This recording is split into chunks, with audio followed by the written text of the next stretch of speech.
neste lugar, Senhor.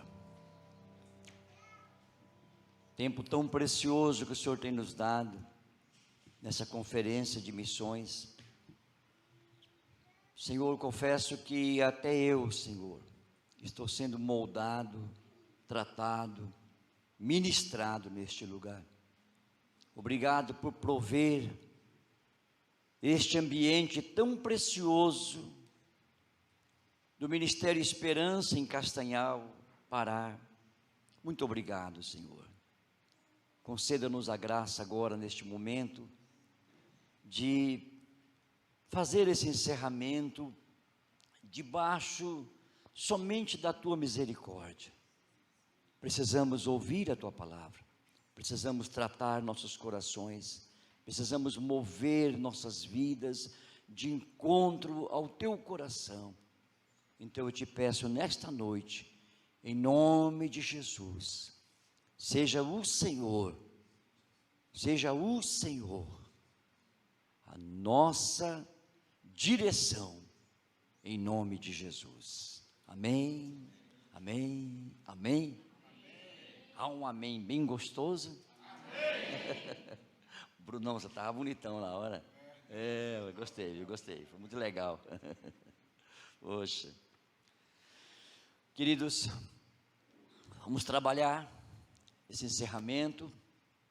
E de manhã nós estávamos ministrando, e o nosso assunto principal de manhã é testemunhas. Quando em Atos 1:8 Jesus falou: mas recebereis poder ao descer sobre vós o Espírito Santo, e sereis minhas testemunhas. Amém? De manhã nós falamos, e tem um restante que não pude terminar de manhã, porque fazia parte desta noite agora, é o nosso encerramento. E de manhã eu estava abordando a questão de chegar até a questão da testemunha. Eu mostrei assim até a definição de testemunha, né? Que é aquele que vê um fato, aquele que é convocado pelo juiz para testemunhar num tribunal, inclusive num casamento, por exemplo. O casamento é tão importante que é necessário testemunhas, né? Então, para dizer assim, não, estou aqui, sou testemunha de que eles se uniram. Então, é muito importante o valor de uma testemunha. E as testemunhas cristãs do reino de Deus, eu lamento dizer, porque o meu ministério está tratando dessa questão, e Castanhal, essa conferência de missões está alavancando dentro de mim cada vez mais para levantar as testemunhas, não somente aqui, não somente ali no Amazonas, não somente no Amazonas, no Maranhão, entendeu? Em todo o Brasil, em todas as nações, levantar as testemunhas do reino de Deus. Jesus falou assim para os seus discípulos, como eu abordei de manhã. Ele falou: não saiam de Jerusalém. Após a ressurreição dele, ele encontrou com os discípulos, procurou discípulos que fugiram durante o seu sepultamento, durante o momento da morte na cruz.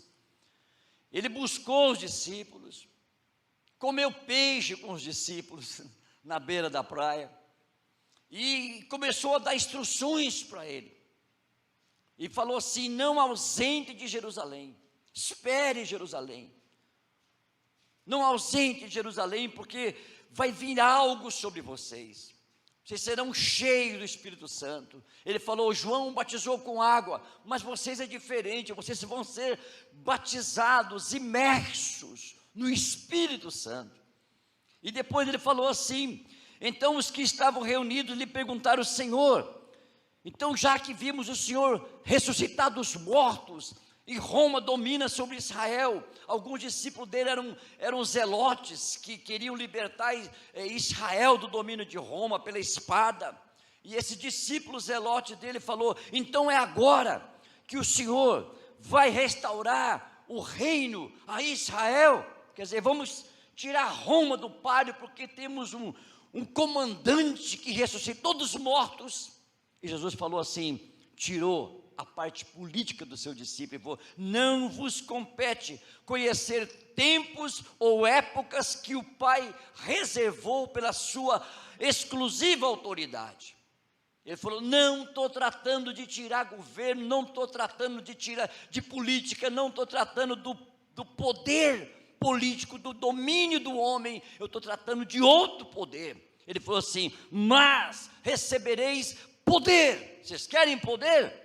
Vocês querem poder? Sim, nós queremos tirar Roma do poder sobre Israel. Então seria Israel ter o próprio poder como nação. E Jesus falou assim: não é esse poder. Vocês receberão poder ao descer sobre vós o Espírito Santo. E aí, com esse poder, Ele vai capacitar vocês a ser minhas testemunhas. É esse poder que vai abrir a tua boca, é esse poder que vai encher teu coração, porque às vezes falamos em missões, e os cristãos ficam inibidos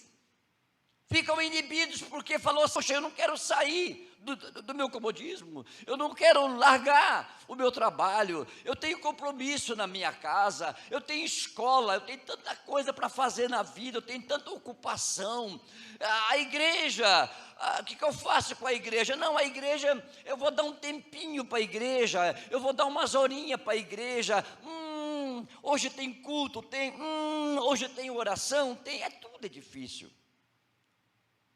Todo mundo coloca dificuldade. Eu fui amigo de um pastor batista, que ele dizia para mim que as pessoas da igreja dele diziam para ele o seguinte: pastor, nós não queremos falar com ninguém sobre Jesus, porque nós pagamos o senhor para ser pastor e pregar do púlpito, para que as pessoas convertam. Não queremos mexer com isso, não. Não queremos fazer essa batalha. Que falta? Poder. O Espírito Santo vai colocar missões no coração dos filhos e das filhas de Deus. Os pés, quão formosos são os pés daqueles que anunciam as boas novas, já dizia o profeta Isaías.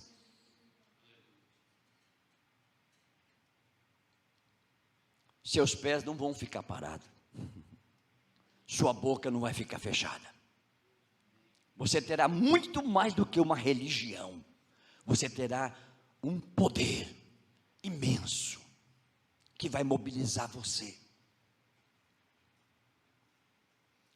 E você vai ser testemunha do que Jesus fez na sua vida. Por que eu estou aqui hoje? Por que estou ministrando nessa conferência? Porque eu sou testemunha do que Ele fez na minha vida.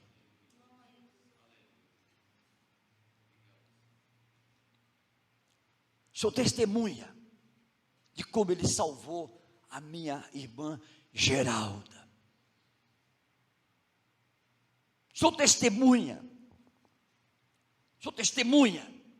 de como a minha irmã Geralda foi pegar o meu cunhado, que era um ucraniano no estado do Paraná, chamado Alexandre Dimitruk, meu cunhado. Tenho sobrinhas com os olhos azuis. E pegou ele na alfaiataria, todo urinado, bêbado, e arrastou pelas ruas da cidade de noite, trazendo para sua casa a minha humilde irmã, religiosa, muito religiosa, mas não evangélica. E ao trazer meu cunhado bêbado pela rua, pedindo para Deus: Deus tem misericórdia da minha vida, há um Deus que me ouve, ela viu num terreno vazio, que naquele tempo os terrenos vazios, os evangélicos pediam para os donos, dizendo assim: me empresta o terreno para mim montar uma tendinha e começar um trabalho. E ela passou numa tenda dessa, e quando ela entrou naquela tenda, estava terminando o culto e começando a orar pelas pessoas. Eu não sei quem era, não sei que igreja que era, não sei quem foi. Não sei o nome da denominação, não sei o nome do moço que orou pelo meu cunhado, não sei o moço que deu, não conheço ninguém que deu o nome para o que falou alguma coisa para o meu cunhado, para a minha irmã, mas uma coisa eu sei, lá havia esse poder, lá havia esse poder, e ali dentro daquela tenda tinha testemunhas de Jesus. Minha irmã entrou na fila das pessoas que receberam oração, e meu cunhado bebia demais, era um alcoólatra inveterado, e um profissional fantástico. Ele fazia isso aqui melhor do que os que você compra. Ele é alfaiate, fazia ternos. E a minha irmã entrou naquela fila, chegou com o meu cunhado totalmente embriagado, urinado. E chegou na frente assim, um mocinho, talvez uns 20 anos de idade, com uma gravatinha, olhou para o meu cunhado e falou: meu amigo, que situação a tua, mas é a última vez que o diabo vai dominar você. Ele pôs a mão sobre meu cunhado e falou: em nome de Jesus Cristo, eu repreendo esse demônio, esse mal que algema esse homem, e eu ordeno, sai dele. Não aconteceu nada, mas meu cunhado nunca mais colocou uma gota de álcool na sua boca. Nunca mais. Nunca mais colocou uma gota de álcool na sua boca. Foi para casa. Minha irmã viu meu cunhado mudado. Viu aquele homem mudado. Minha irmã falou: é alguma coisa espiritual de Deus. Deus me ouviu. E minha irmã foi para uma igreja cristã, se entregou para Jesus Cristo.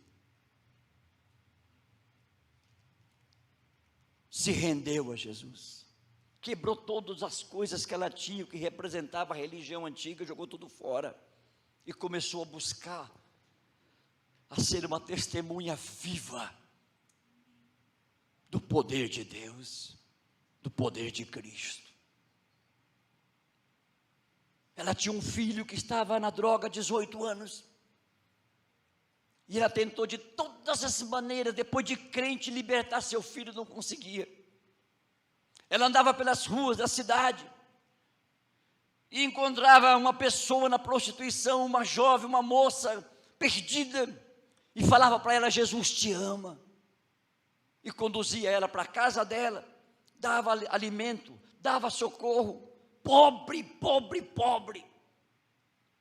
Minha irmã dava socorro, levava para a igreja, a moça convertia, a moça se casava com um rapaz cristão, formava uma família, encontrava um drogado tremendo, com delírio extremes, levava para a casa dela, colocava um colchãozinho no chão, botava um lençolzinho limpo, dava sopa na boca do drogado, porque o drogado não conseguia comer, por causa dos movimentos do delírio extremes.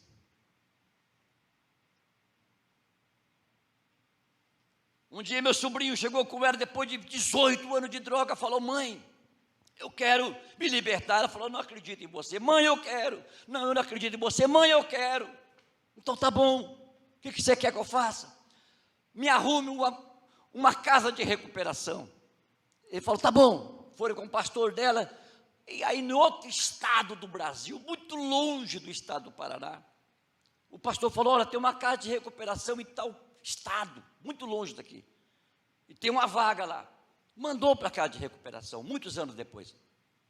Aí quando chegou naquela casa de recuperação, o meu sobrinho levando a sua malinha, chegou lá naquele lugar, o homem, o diretor da casa de recuperação pegou e falou assim: ô moço, eu vou fazer uma entrevista com você. Pois não. Vai lá no meu escritório, quero pegar teus dados. Pegou os dados do meu sobrinho e falou: como é seu nome? Fulano de tal. Quem é sua mãe? O nome do seu pai? Fulano de tal. E como é sua mãe? Fulano de tal. O diretor da casa de recuperação falou: quem é tua mãe? Ele falou: fulano de tal. Isso em outro estado. Quem é tua mãe? Ele falou: fulano de tal, fulana de tal. O homem começou a chorar, o diretor. Aí o meu sobrinho falou: por que o senhor está chorando?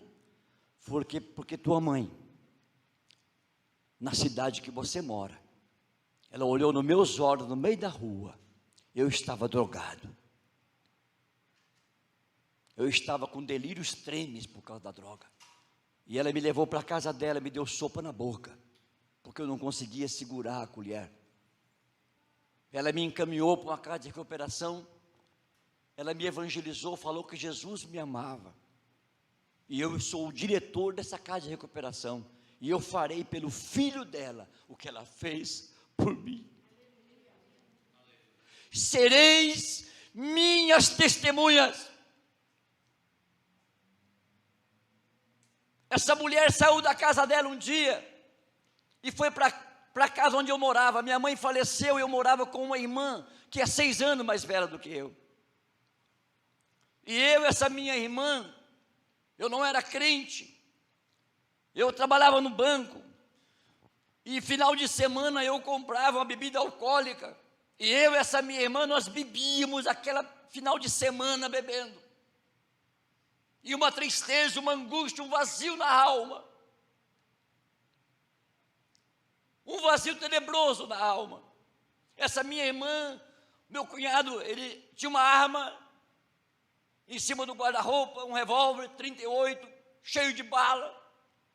Ele ia trabalhar no trabalho dele, longe da cidade, o revólver ficava lá.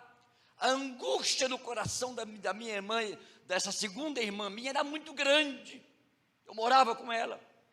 E essa mais velha morava na outra cidade, próximo, 20 quilômetros da minha cidade.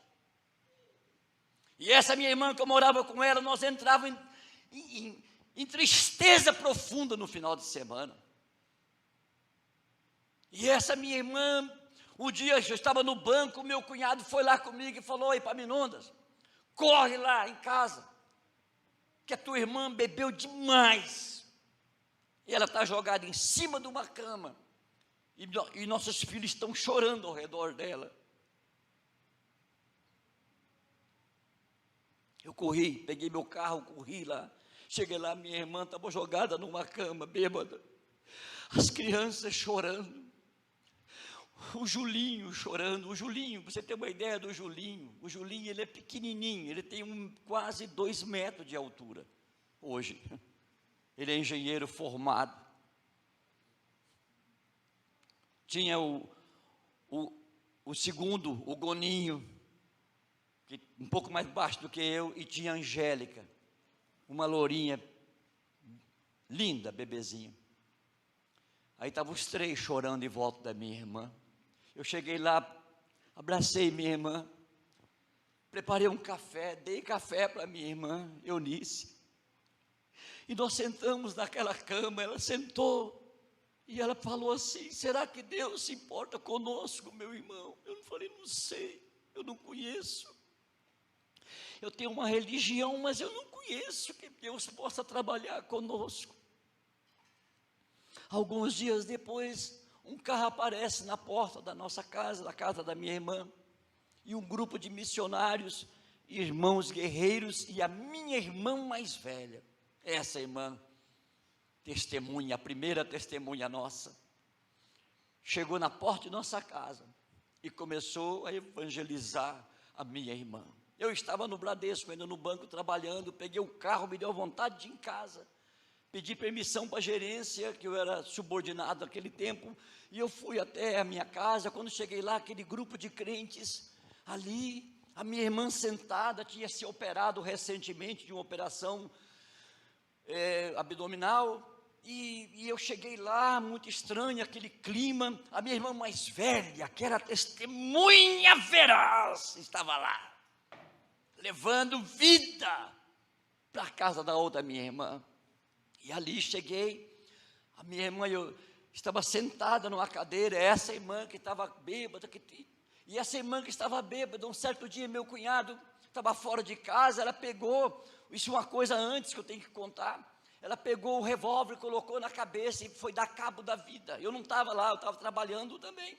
Ela botou o revólver e apontou na cabeça. E quando ela foi apertar o gatilho, para acabar com a vida dela, com 3 filhinhos lindos, uma voz disse para ela: não faça isso. E ela pegou, guardou a arma, assustada. E depois, outro dia, dei aquela angústia de novo, aquela angústia, no outro dia lá, ela foi, pegou a arma de novo, colocou na cabeça, e ia dar cabo da vida. Mas de novo aquela voz falou, não faça isso. Outro dia ela pegou de novo lá, aquela arma lá, e foi colocar na cabeça de novo, para atirar, ela ia atirar, mas aquela voz bradou, e falou, não faça isso, porque eu tenho um plano na tua vida. E ela guardou assustada, e nunca mais pegou a arma de fogo. E pouco dia depois chega essa minha irmã, com esse grupo de irmãos, e sabe o que fizeram? Pregaram para ela. Quando eu cheguei do banco, ela estava sentada na cadeira, e os irmãos com ela, conversando com ela. E quando eu cheguei, eu ouvi que um perguntou para ela assim, um jovem, falou assim, dona Eunice, a senhora quer receber Jesus como seu Salvador? Eu nunca esqueço daquela cena. Ela falou, eu quero, eu preciso dele.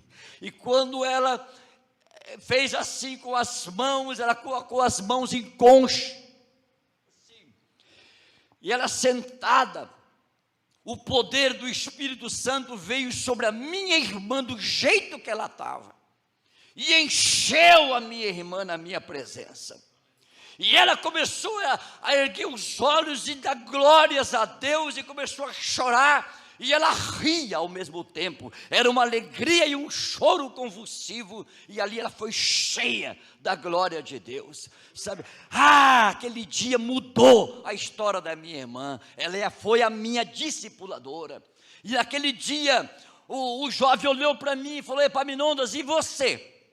Não quer receber Jesus como Salvador? Eu falei, não, eu não entendo de religião, essas religiões estranhas eu não quero saber, e a minha cabeça é muito dura, eu não vou entender essas coisas. Ele falou, então eu vou orar por você a partir de hoje. Eu não sei quem é esse jovem, eu não sei o nome dele, eu não lembro quem era, mas ele falou assim, eu vou orar por você, e Deus vai dinamitar a sua cabeça. E dinamitou, tanto que até os cabelos voaram.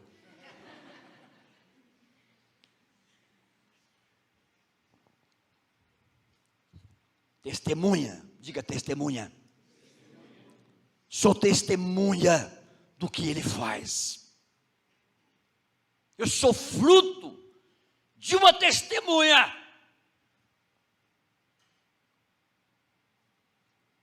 A minha irmã Eunice é uma mulher de oração. A minha irmã Geralda, a mais velha, já faleceu. Essa guerreira que trouxe o evangelho para dentro de nossa casa, que saiu na sua humildade, que pegou o dinheirinho de comida dos seus filhos e comprou a Bíblia capa dura para esse teimoso aqui. E ela está me esperando lá em cima. E quando eu chegar lá, eu vou levar uma multidão para ela. E vou dizer para ela, obrigado, minha irmã. Obrigado, minha irmã.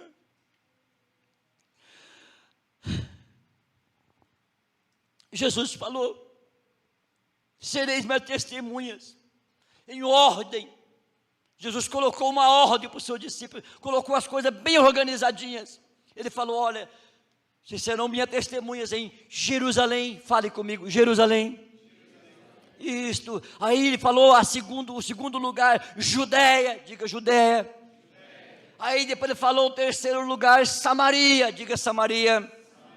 E depois ele falou o quarto lugar, que é confins da terra, diga confins da terra. O Evangelho, ele segue uma ordem, uma organização fantástica. Primeiro em Jerusalém, a minha irmã Geralda, ela primeiro Jerusalém. O que é? Ela foi para a rua, pegou gente, levou para a casa dela, fez todo o evangelho, mas ela foi para a nossa Jerusalém, ela foi para a nossa casa. Não era, no coração dela não poderia ficar satisfeita. Estou ganhando tantas pessoas para Cristo, né? Estou ganhando fulano, beltrano, estou indo para as comunidades, mas primeiro Jerusalém, primeiro a minha casa. Primeiro a minha vizinhança, Jerusalém. Porque a Judéia era a região tipo estado, como se fosse o estado do Pará. Então começa Castanhal, depois todo o Pará, e depois Samaria. O que era Samaria? Samaria era uma região fronteira Judéia, né? Era como se fosse outro estado, fronteira judeia, onde os judeus de Samaria eram rejeitados pelos judeus de Jerusalém e da Judéia, porque Samaria foi invadida por muitos povos pagãos, e aqueles pagãos trouxeram religiões falsas e impregnaram os samaritanos. Então os samaritanos, eles eram desprezados pelos judeus, mas o que Jesus fez? Samaria vai receber o evangelho, Samaria vai ser salva, e em Samaria foi feita uma obra maravilhosa pelos discípulos, e até os confins da terra. O Senhor Jesus fez as coisas bem feitinhas, bem certinho, tudo foi organizado. E o que mais me assusta é o versículo 9 do capítulo 1 de Atos, que me assustou, que eu estava vendo bem ali agora, que ele fala assim: dita estas palavras, preste bem atenção, dita estas palavras, foi Jesus elevado às alturas, à vista dos discípulos, que receberam estas instruções, e uma nuvem o encobriu dos seus olhos. Jesus foi elevado às alturas, passou instruções, chamou testemunhas, o Espírito Santo veio em Atos capítulo 2, encheu os discípulos, e a obra continua. Então agora quem é que vai salvar? Quem é que vai a Jerusalém? Quem é que vai a Judéia? Quem é que vai a Samaria? Quem é que vai aos confins da terra? São as testemunhas que creram em Jesus. Amém? Que creram em Jesus. Diga testemunha. Eu vou começar a pregar agora. Agora que eu vou começar a pregar. Estava testemunhando só, porque eu queria mostrar um testemunho, não estava na agenda aqui não. Um dia eu fiz uma viagem de Manaus a Santarém, há uns anos atrás, e o avião estava difícil, muito caro. Eu falei, não, eu vou de navio, eu vou de barco, né? São 24 horas, descendo de Manaus até Santarém. Aí eu peguei um navio e vim navegando, e no navio eu gosto de conversar com as pessoas. Quando eu ato a minha rede, eu vou conversando com a pessoa, quero saber da Dona Maria, do seu José, por quê? Que eu sou testemunha. E aí eu vi um gringo, ele gringo, como diz em espanhol, os mexicanos gostam muito de chamar os americanos de gringo, né? El gringo. E aí eu vi um gringo, eu vi um europeu, ele era europeu, não era americano. Aí eu vi um gringo, um europeu, aproximei dele porque quero conversar com esse camarada, simpático, muito simpático, não falava português. Aí eu cheguei com ele e falei, do you speak English? Aí ele, oh, no, I don't speak English. Eu não falo inglês. Aí eu falei assim, ele falou assim,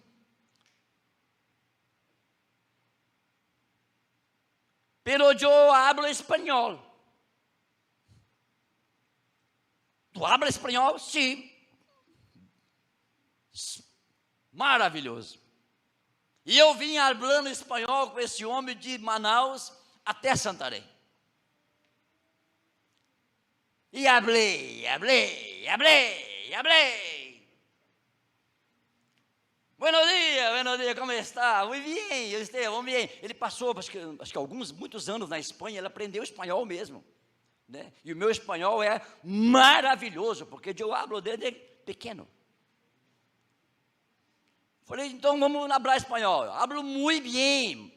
Hablo bem apenas portunhol, eu não sei espanhol.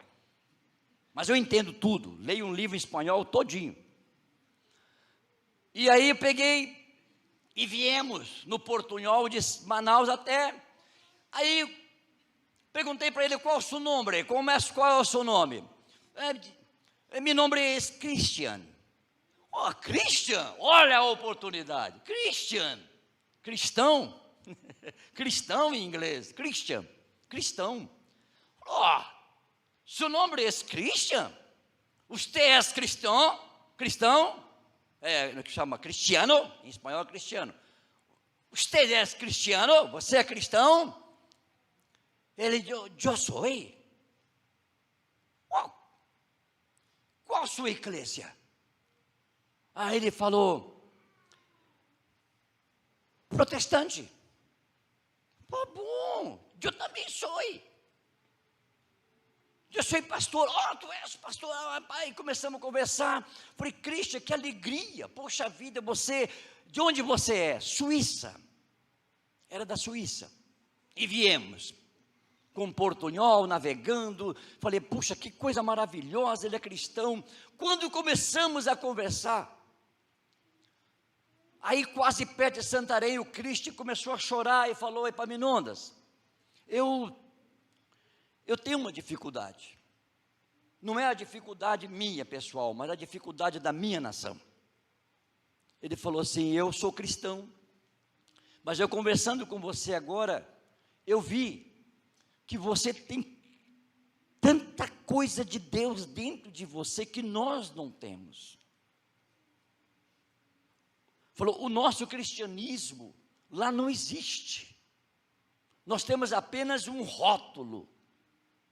Nós temos apenas um rótulo. E o nosso cristianismo, ele não tem essa vida, essa vivacidade que você tem. Queria tanto aprender isso, queria tanto, peguei contato dele, comecei, mas devido às mudanças e tudo, perdi o Cristian de vista. Nunca mais vi o Cristian. E eu fiquei com aquilo no coração. E antes de vir para cá agora, eu queria mostrar algo para vocês aterrador. Algo terrível. Países e nações que foram pregado o evangelho foi estabelecido. Eu peguei aqui agora para você ter uma ideia, a própria Suíça do Cristian. A própria Suíça, o que tem na bandeira da Suíça? Uma cruz. E essa cruz representa Jesus.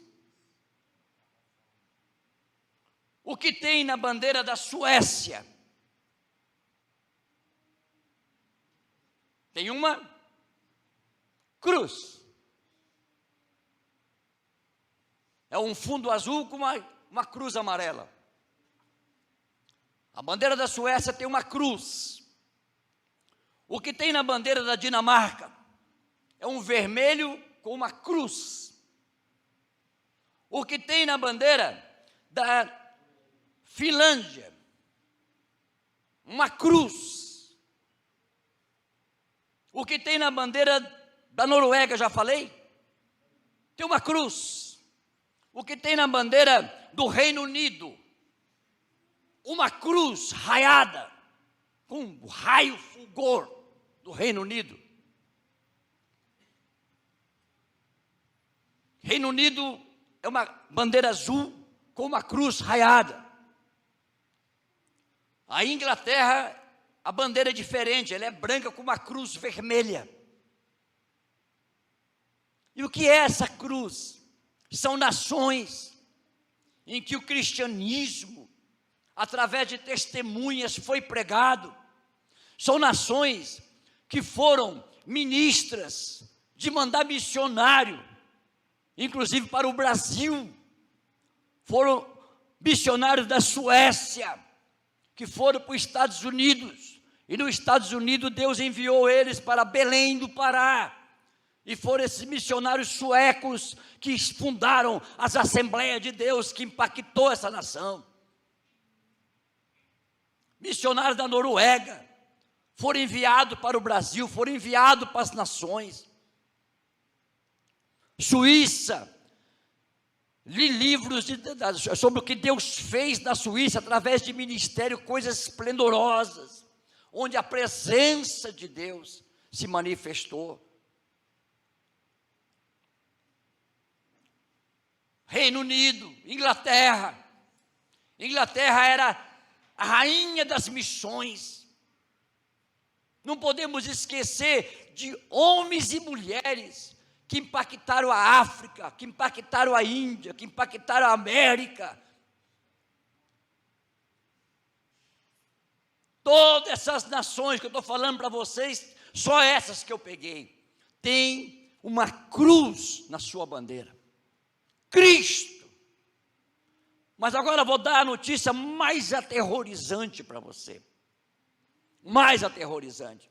Quando Jesus falou: e sereis minhas testemunhas em Jerusalém, em toda a Judéia, lá na rejeitada Samaria, e vocês serão testemunhas até os confins da terra.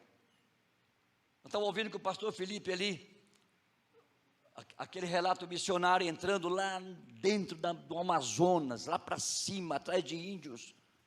Eu conheço uma missão lá que eu ajudo eles ministrando e conversando com os pastores jovens que estão entrando nas tribos indígenas e chegaram numa tribo agora que realmente ela é totalmente selvagem, que não tem contato com humano, com brancos. E agora, confins da terra, não é só mais as tribos indígenas, não é só as comunidades, pastor Felipe. Nós temos que nos preparar, porque em breve Deus vai ter que levantar testemunhas neste país, ou seja, nos Estados Unidos, onde quer que seja, no México ou na Argentina. Deus vai ter que levantar testemunhas, sabe para quê? Para voltar a pregar o evangelho nessas nações que eu falei para vocês. Suécia, Dinamarca, Noruega, Finlândia, Suíça, Reino Unido, que tem a cruz, mas o aterrorizante vem agora. E não pense vocês que eu peguei isso aqui em algum site cristão. Eu não peguei, não. Eu pesquisei no Google e trago para vocês agora. Suécia, ouçam-me, Suécia, quem está em casa ouve também. Suécia, 82% de ateus. Vocês estão me ouvindo? Ei, vocês estão me ouvindo? 82% da população sueca que tem uma cruz na bandeira são ateus, se declaram ateus. Dinamarca, 80% da população da Dinamarca que tem uma cruz na sua bandeira são ateus. Noruega, 82% da população da Noruega que tem uma bandeira na cruz se declaram ateus. Finlândia, 72% da população da Finlândia que tem uma bandeira na cruz se declaram ateus. Suíça, o país do meu querido irmão Christian, 57% dos habitantes da Suíça que tem uma bandeira na cruz são ateus. Reino Unido, que inclui Irlanda, Inglaterra, País de Gales, é um conjunto ali das nações, Irlanda do Norte, Irlanda do Sul. Reino Unido, país que foi sede de missões, país que teve avivamento sobrenatural, país de John Wesley, país de Charles Wesley, país de John Stott, homens e mulheres fantásticos, que foram para a África, para a China, para a Índia, que doaram suas vidas para o reino, com missões. Reino Unido, 76% da população do Reino Unido se declaram ateus. E aí você pode perguntar para mim: pastor, aonde o senhor quer chegar? Aonde eu quero chegar? Eu quero chegar aqui.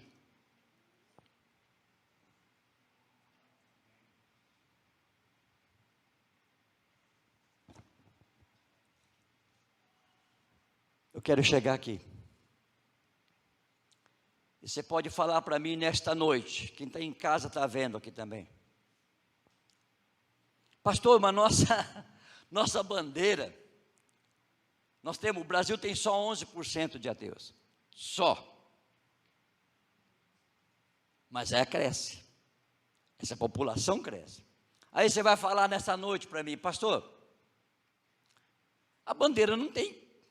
nossa bandeira não tem cruz. Estamos livres do ateísmo? Será que a nossa bandeira não tem cruz? A nossa bandeira também tem uma cruz. A nossa bandeira tem uma cruz. Vocês estão vendo aí? Vou botar um pouquinho para cá. As estrelas. Estão vendo? Amém, irmãos? Eu estou sendo cansativo para vocês? Mas eu vou continuar mesmo assim. Primeiro eu vou dar uma boa notícia. Tá bom? Porque eu fabrico bandeira. Eu e minha esposa nós fabricamos bandeira excelentes, viu? De qualidade. Qual é essa estrela que está sozinha aqui em cima? Ah, você sabe. Poxa, fiquei sem graça agora. Todo mundo pensava que era Brasília, né? Todo mundo pensava que é São Paulo. Não é São Paulo, não. É nós. Pará. Sabia disso? Que a estrela solitária. Ah, também sabia. Rapaz, esse pessoal aqui é esperto demais. Eu tenho que tomar cuidado para pregar aqui, viu? Tomar cuidado. Mas a nossa estrela tem bandeira.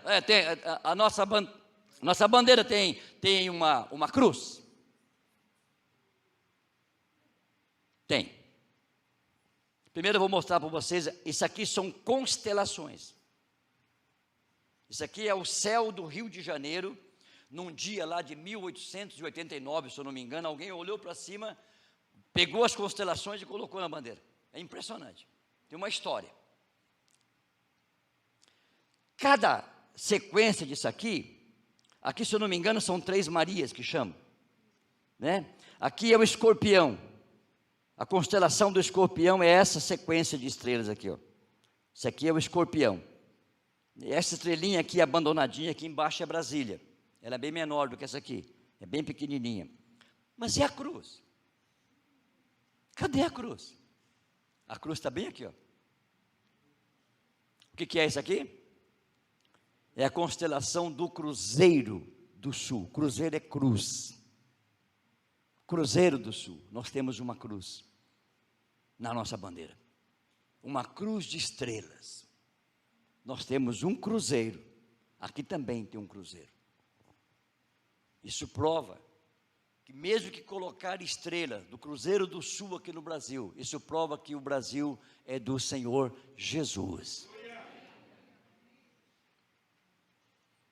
O símbolo da cruz está aqui. E essas nações? Será que o ateísmo pode afetar o Brasil? Pode. O Brasil é uma nação religiosa? É. O ateísmo tem 11%? Tem. Pode chegar a 15%? Pode chegar a 20%, pode chegar a 100%, pode surpreender como qualquer nação dessa que tem a cruz na bandeira. E o que fazer? O que fazer? Missões. Levantar os filhos de Deus, as filhas de Deus. Inflamar o coração deles com a palavra de Deus, com a urgência de salvação. Os territórios que eu acabei de falar para vocês, as bandeiras que tem nações, eram territórios que alguém chegou com o evangelho e conquistou vidas e mais vidas, que inflamaram o coração dos noruegueses, dos suecos, dos finlandeses e dos suíços, do Reino Unido, e eles ficaram tão impactados com o evangelho, que eles colocaram a cruz nas suas bandeiras. Por que colocaram cruz na bandeira? Porque eles estavam impactados pela palavra de Deus, impactados pelo reino de Deus, impactados por Cristo Jesus nosso Senhor. Mas Satanás Satanás está tomando os territórios que foram tomados da mão dele. Ele vai lá e combate e toma de volta. E ele piora a situação. E é como se fosse antigamente, quando se tomava algumas vilas no Velho Testamento, e você não queria que aquela vila vivesse mais, os conquistadores jogavam sal, para que não nascesse nada naquele lugar. E agora nós estamos aqui, neste momento no país, depois da pandemia, as igrejas esvaziaram, no Brasil, em qualquer país do mundo. Eu tenho igrejas e pastores que estamos orando e conversando em Manaus, que estão preocupados, porque a maioria dos membros não voltaram, por causa do Covid, e por causa da ordem, fique em casa, não podia se contaminar. Então as igrejas se perderam. Por que perderam? Porque não tem testemunhas, e as testemunhas têm que ser levantadas. O evangelho tem que ir para Jerusalém, para toda a Judeia, em Samaria e até os confins da terra. A gente gemendo e chorando, suplicando por uma palavra. Alguém como a minha irmã, ou alguém como a outra minha irmã Eunice, que quando eu peguei, ela que eu levantei na cama, ela bêbada, ela falou assim: será que Deus se importa conosco? Se importava, sim.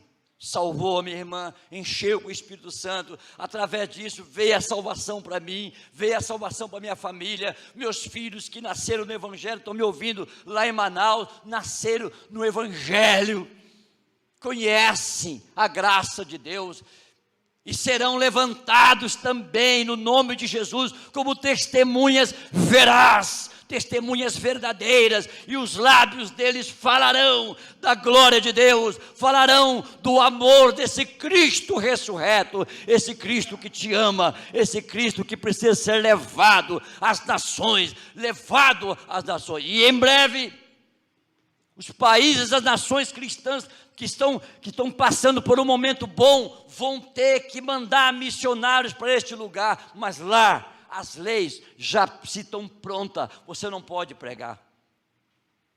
Eu tenho amigos brasileiros que estão nesses países, e eles falam: pastor, aqui nós não podemos, não tem portas abertas, porque todas as coisas estão coordenadas para ficar quieto, calados. Então só uma situação de avivamento, só isso pode quebrar essas muralhas, mas os filhos de Deus vão levantar. E se depender deste humilde servo aqui, vocês levantarão dos seus lugares e falarão do amor de Deus. Falarão do amor de Deus. Vou encerrar com um pequeno testemunho, um humilde testemunho, que me chocou na minha juventude, quando eu cheguei no estado do Pará. Eu sou do estado do Paraná, fui transferido pelo banco até Santarém, para ser subgerente em Santarém do Pará. Quando eu cheguei, eu me assustei com a dimensão da Amazônia. Eu fui tomar um suco de cupuaçu, passei uma semana com diarreia. E você não pode imaginar cada coisa que passei, né? Fui ferrado de arraia no ministério. Eu tenho marcas que é muito engraçado. Então, quando eu cheguei em Santarém, ainda jovem, 25 anos, cabelo na cabeça, solteiro, né, alegre, animado, e com aquele desafio, com muito medo, que estava longe da minha casa, longe do meu conforto, longe da minha família, e numa terra estranha, um povo né, estranho, um sotaque estranho, né? Eu falava porta, eles não entendiam o que era porta, aí eu tinha que entender que era porta. Então foi uma luta o sotaque, eu entrei em choque com o sotaque, e eu comia feijão, e os paraenses quase não comiam feijão no Baixo Amazonas, eu tive que aprender a comer macarrão com arroz. Então, e aí fui aprender a comer farinha, né? Não é acostumado com farinha, então foi uma luta a minha adaptação, mas o calor me deu tanto problema na minha saúde, né? Que eu enfermei, eu fiquei enfermo, e me deu bolhas no pé. Eu trabalhei no banco quase 3 dias com bolhas inflamadas no pé, porque eu não queria mostrar para ninguém que eu estava com bolhas no pé, e todas as bolhas inflamaram, e foi uma luta muito grande, até que passou, e meu corpo acostumou com o calor da Amazônia. Então nós estamos aqui. Aí cheguei, comecei a fazer amizade com os clientes, e entre os clientes, missões. Entre os clientes tinha alguns missionários, uns de Goiás, alguns de Goiás, e tinha uma senhora de São Paulo, que era esposa do goiano, e pessoas dignas, preciosas, sabe? E eu fiz amizade com eles, e falei assim, olha, e começava a conversar. Como eu era cristão, então eu comecei a fazer perguntas para eles sobre missões. E perguntando para um deles um dia, eu vou falar uma coisa muito engraçada aqui, né? Muito engraçada, muito interessante. Eu abordei um dia um deles e falei assim, escuta, é fácil ser missionário aí, o que vocês fazem? Ele falou assim, nós somos missionários de novas tribos. Eu falei, o que significa novas tribos? Ele falou, nós vamos aonde buscar uma tribo que nunca conheceu o homem branco. E nós vamos lá e tenho que falar de Jesus para eles. Eu falei, rapaz, é mesmo? É.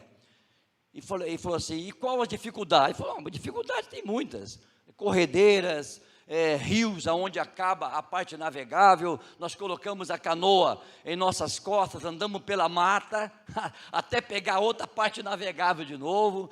Ele falou, malária, pegamos inúmeras malárias, quase morremos de tanta malária de todos os tipos, falcíparos, vívares, sei lá o nome dela, tem uma que é mortal, pegaram todas elas, né, marcas no corpo, mordida de serpentes, tudo, eles vão lá. Aí eu falei para um deles assim, eu falei, puxa, eu assisti muito filme americano de cowboy, e eu era muito apaixonado pela figura do índio, porque eu tenho sangue índio, né?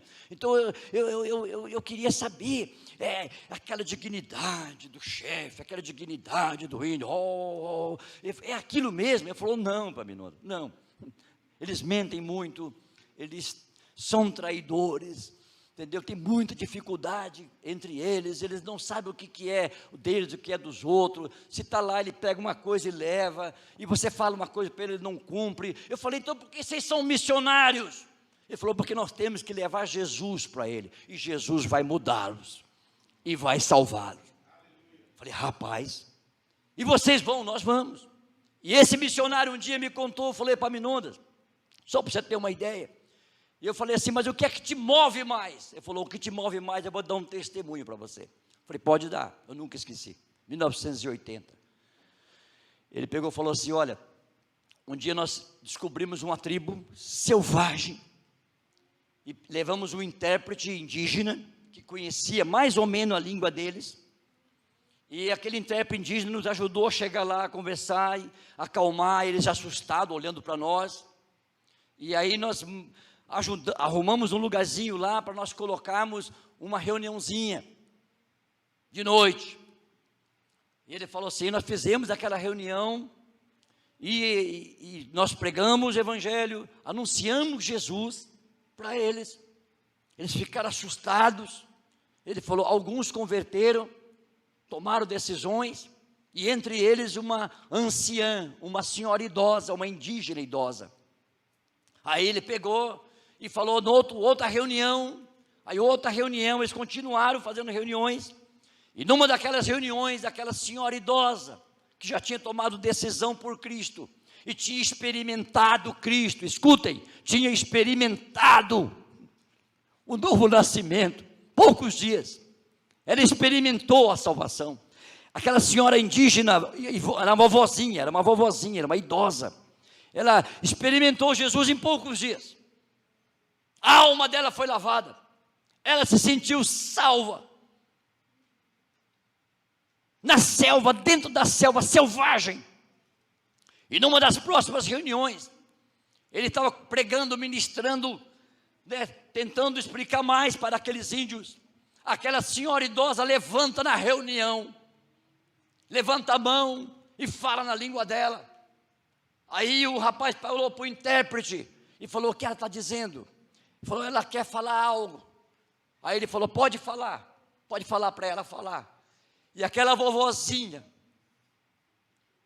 perguntou para o missionário branco e disse: missionário, o Senhor nos falou que esse Jesus, que é o filho de Tupã, Tupã é Deus em Guarani, que é o filho de Tupã, e esse filho de Tupã morreu no meu lugar, e eu experimentei essa liberdade da minha vida, eu estou salva.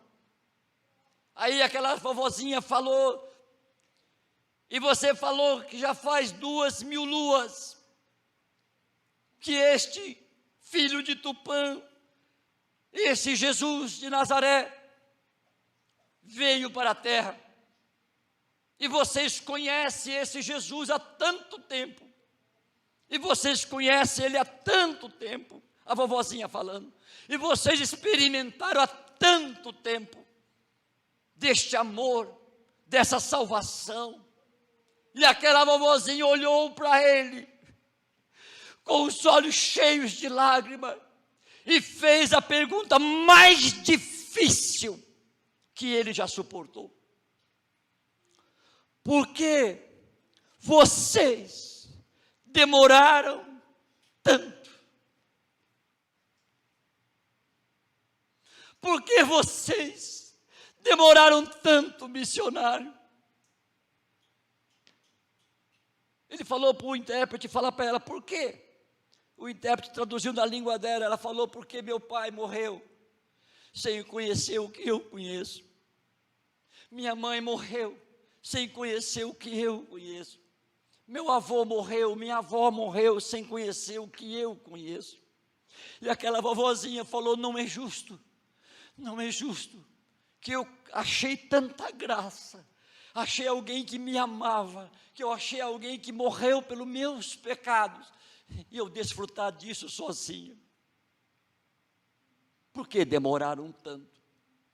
Por que demoraram tanto? Por que demoraram tanto? Por que você está tão ocupado? Por que você está tão cheio de dúvida? Por que você está perdendo tanto tempo da tua vida com o que não interessa, com o que não vale a pena? E aquele missionário me falou em Epaminondas: a partir daquele dia, eu posso morrer, eu podia morrer lá no meio da mata, no meio da selva, uma onça me devorar. Ele falou que eu estaria contente, feliz.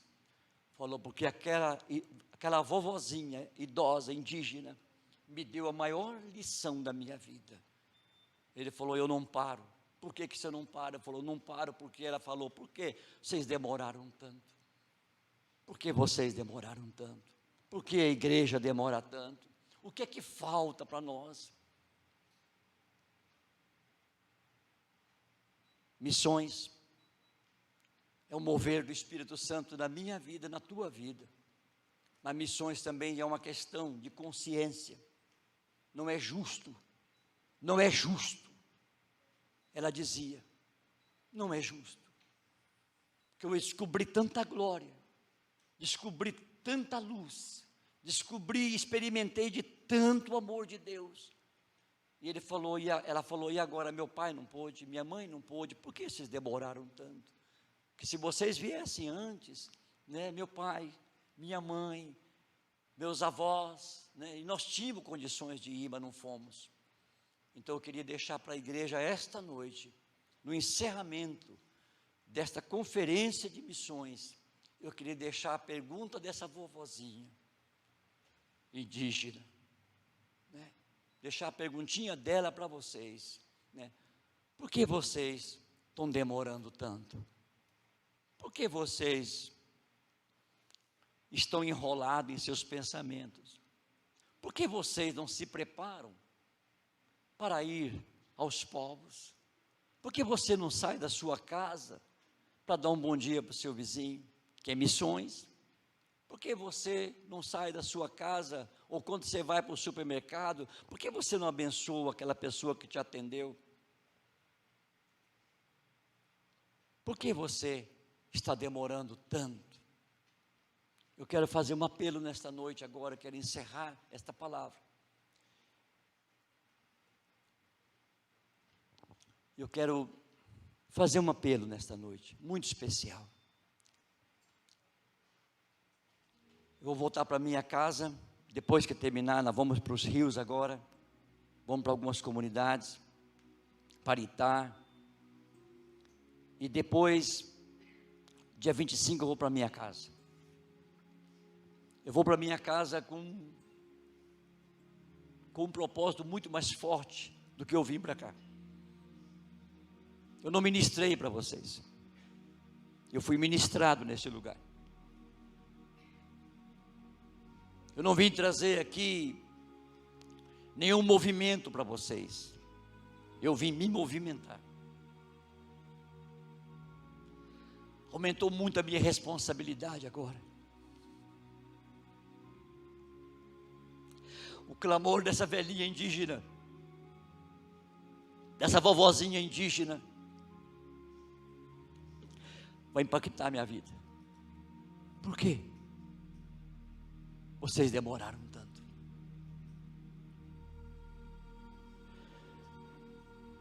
Se você quiser ficar sentado, você pode ficar sentado aí no seu lugar, não tem problema, pode ficar à vontade. Somente eu vou convidar aqui para nós encerrarmos e orarmos nesse encerramento de missões. Aqueles que ouvindo essa música aqui, pode aumentar um pouquinho, por favor. Aqueles que ouvindo essa música, se sentir no seu coração, humildemente, e dizer no seu íntimo: Senhor, eu não quero demorar mais. Eu não quero demorar mais. Eu quero ser um instrumento de missões em tuas mãos. Missões aqui em Castanhal, missões da minha rua, missões da minha escola, missões no meu batalhão, no meu quartel, missões aonde eu pisar. Farei missões ribeirinha, irei visitar uma comunidade, visitar uma casa, visitar um hospital, visitar o cárcere, as prisões. Eu vou fazer missões, Senhor. Eu não vou demorar. Enquanto essa música toca, eu me preparo para orar por vocês. Eu gostaria que esta pessoa que sente isso, venha aqui comigo. Eu quero orar com você. E não pense vocês que eu vou ficar aqui em cima desse púlpito, não. Eu vou descer também aqui, porque eu não quero ouvir quem quer que seja que vai dizer para mim: por que você demorou tanto, Epaminondas? Por que você demorou tanto?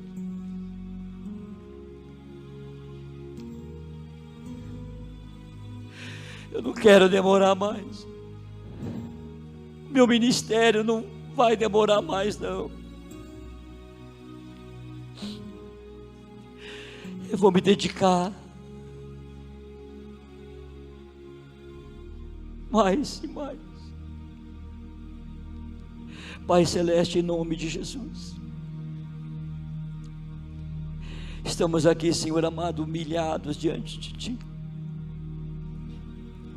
Vidas e mais vidas dependem, Pai, de encontrar o Senhor através de nós. E temos demorado, Pai. Temos nos atrapalhado no nosso caminho, na nossa responsabilidade, na nossa missão. Eu confesso para Ti que eu também tenho demorado, Pai. Mas eu quero apressar mais, meu Deus, para esse país não se tornar, Pai querido, um país ateu. Eu me humilho diante de Ti, juntamente com meus irmãos, com os pastores, com os líderes, com minhas irmãs queridas, mulheres, homens, jovens. Me humilho diante de Ti. Me arrependo, Pai querido, em nome de Jesus, de todas as minhas travas, de todo o meu tempo perdido, e toda a minha impureza do coração, que muitas vezes fecha para o clamor daquele que não tem a luz de Cristo Jesus. Eu coloco diante de Ti o Ministério Esperança, coloco diante de Ti pastor Felipe, pastora Michele, seus filhos, suas filhas, seus netinhos. Coloco todos os ministros deste ministério na Tua presença. Rogo a Ti no nome de Jesus, manda um mover de Deus sobrenatural para este lugar, Pai querido. Traga as vidas de todos os cantos desta cidade e encha este lugar. Senhor, eu quero pedir nesta noite que este ministério tenha um problema muito sério. Eu quero orar e pedir que esse problema venha para este ministério, e que esse problema seja a preocupação deste ministério, Pai, comprar cadeiras, vai faltar cadeiras. Este problema eu peço que venha sobre o Ministério Esperança, que a preocupação dos pastores de providenciar cadeiras para aqueles que sentarão aqui dentro seja tremenda, Pai. Envia, Pai, e move, mexe no íntimo, Pai, mexe na estrutura dos seus filhos, das suas filhas, mexe na nossa alma, Pai. Abre nossos olhos para entender a dimensão da perdição de uma vida, Pai querido, das trevas que circundam as vidas, Pai querido.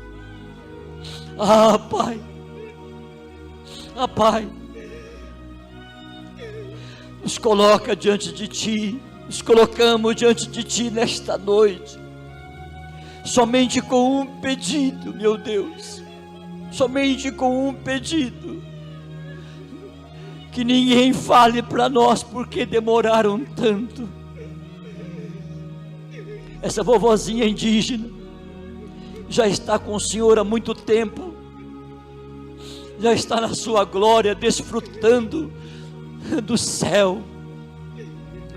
Em nome de Jesus, eu repreendo, no nome de Jesus, todo espírito de incredulidade. Repreendo no nome de Jesus Cristo todo espírito de ateísmo.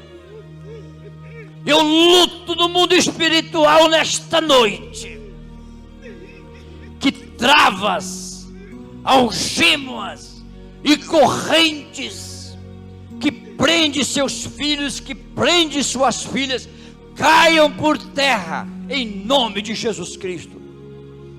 Religiosidade caia por terra, seja amarrada, e venha uma nova visão, e venha, Pai querido, uma unção profética, uma unção nova, fresca, sobre estas vidas, para serem testemunhas fortes, ágeis do Senhor Jesus Cristo. Trabalha nosso íntimo, Pai, trabalha nosso íntimo. Mas esse espírito maldito, esse espírito do anticristo, esse espírito dominador, que retoma os territórios, que quer implantar o reino das trevas sobre esta nação, sobre Castanhal, sobre as vilas, sobre os interiores, sobre as comunidades, sobre as beiras de rios.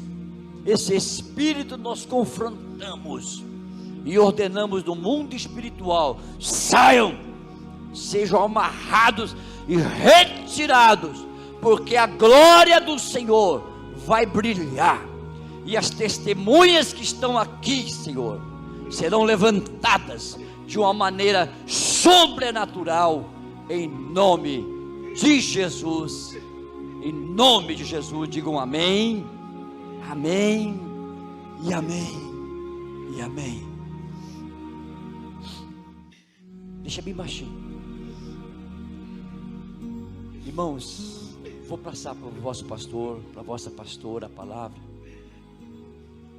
Eu não tenho palavras para agradecer. Eu represento um ministério que também esteve muito tempo travado. O meu ministério tem um nome, tem uma logomarca. Há 18 anos eu preparo esse trabalho. Eu estou aqui representando ele agora. E Castanhal foi uma alavanca muito forte no meu ministério. Eu recebi hoje de manhã uma palavra profética aqui. Fiquei pasmo de quanto Deus fala. Meu ministério, o nome dele é O Pescador de Homens. Alguém falou assim, mas por que o pescador? Porque ele é individual. Eu vou preparar um a um. Vou trabalhar um a um para ele pescar vidas, pescar homens, um a um. Deus colocou no meu coração, Deus tirou de frente de igreja, Deus me fez desmanchar uma igreja, me fez vender as cadeiras, Deus me fez vender púlpito lindo, Deus me fez vender instrumentos, Deus me fez vender mesa de som, Deus me fez, falou assim, deixa isso aí, deixa para outra pessoa. Me fez vender. E vocês têm sido instrumentos na minha vida. Então eu vim aqui para experimentar a boa mão de Deus através da vida de vocês. Vocês dois, eu não digo nada para vocês dois, que vocês eu amo muito de coração. Pastor Felipe, pastor Michele, vocês são servos de uma maneira tão... Vocês e seus filhos, seus netinhos, sua família, há muitos anos de se conhece. Conheci essa turminha tudo novinha, né?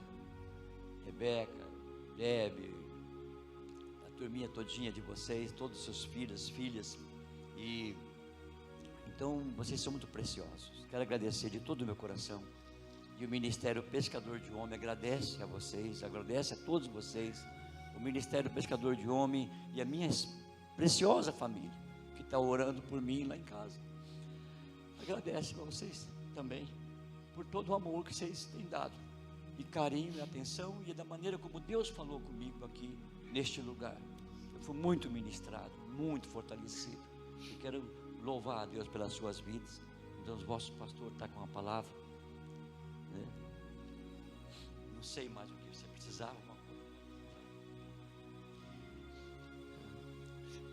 Muitas coisas que nós oramos, Deus respondeu nesses dias. Eu me arrependo por demorar. Eu me arrependo por não me render ao Senhor. Eu peço perdão de Deus.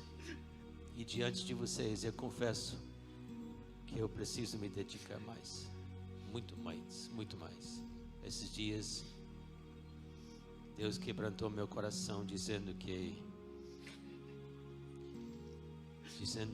se eu mudar e se nós mudamos, se o povo dele que se chama pelo nome dele se humilhar e orar e buscar ele,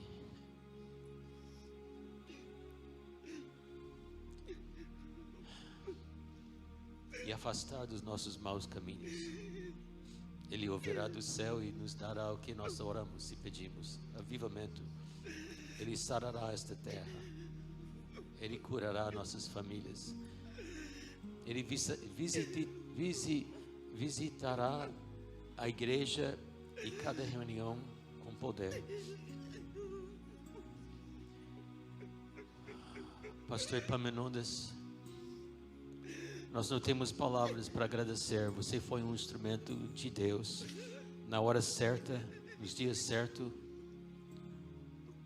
Tudo eu nunca vi 3 dias assim no nosso ministério, nunca, em 35 anos aqui no Brasil. Eu sei que daqui para frente vamos começar a ver um avivamento, eu sei disso. Você nos ensinou coisas que daqui em diante, a partir de agora, vamos colocar em prática. Você nos ensinou que é uma testemunha. porque você foi uma testemunha sobre missões para nós. Nos lembrou hoje à noite que missões incomoda, porque tira-nos do conforto, tira-nos do nosso querer, os nossos planos, tira-nos do nosso lar, tira-nos de tudo que nós desejamos viver. Nos incomoda, nos incomodou muito, mas foi o Espírito de Deus que nos incomodou.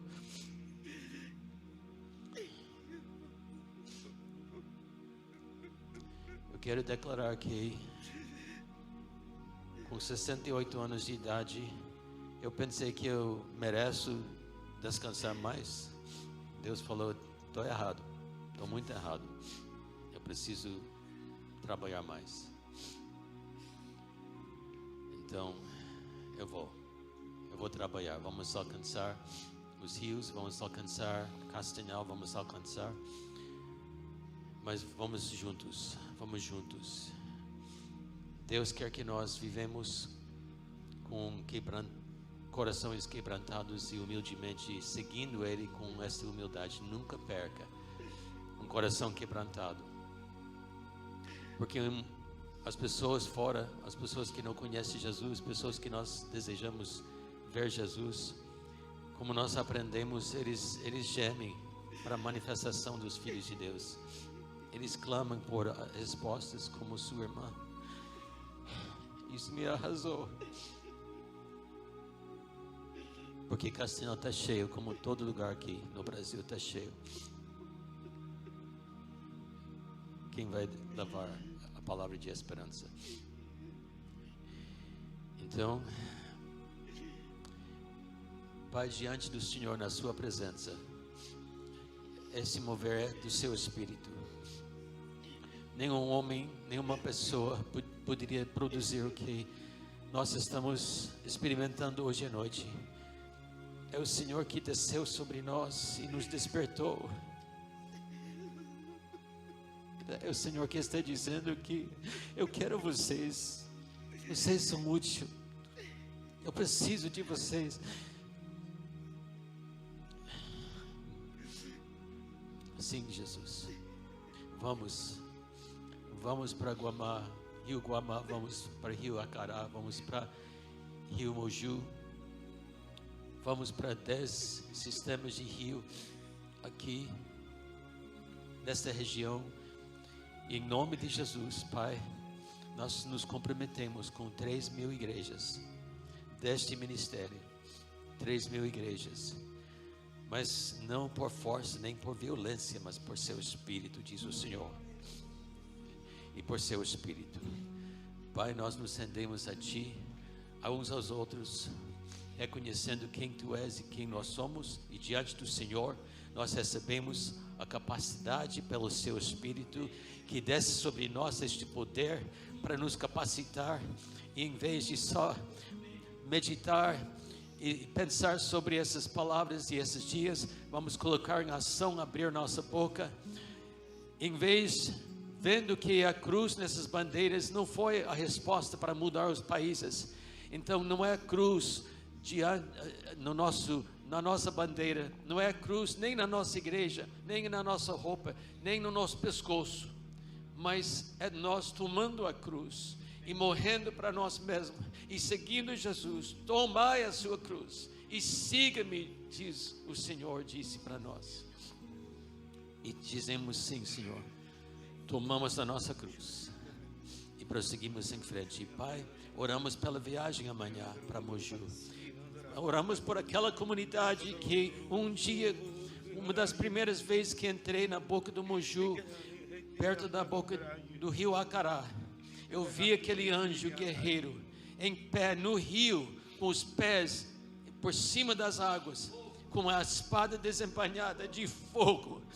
Pai, eu lembro em 1995, eu vi aquele anjo quando nós entramos para subir o rio até Jutaiteua, e o Senhor disse: eu estou abrindo esta região para você, anuncia meu evangelho, anuncia para o povo em trevas, para que eles possam ver a luz E vamos voltar para lá, Pai, amanhã, no poder do Seu Espírito. Vamos para onde o Senhor enviar. Capacita-nos com o Seu Espírito, com fogo, com o batismo de amor, pois nossas vidas pertencem a Ti, em obediência ao Seu mover, à Sua ordem, em nome de Jesus. Amém. Amém, igreja. Amém.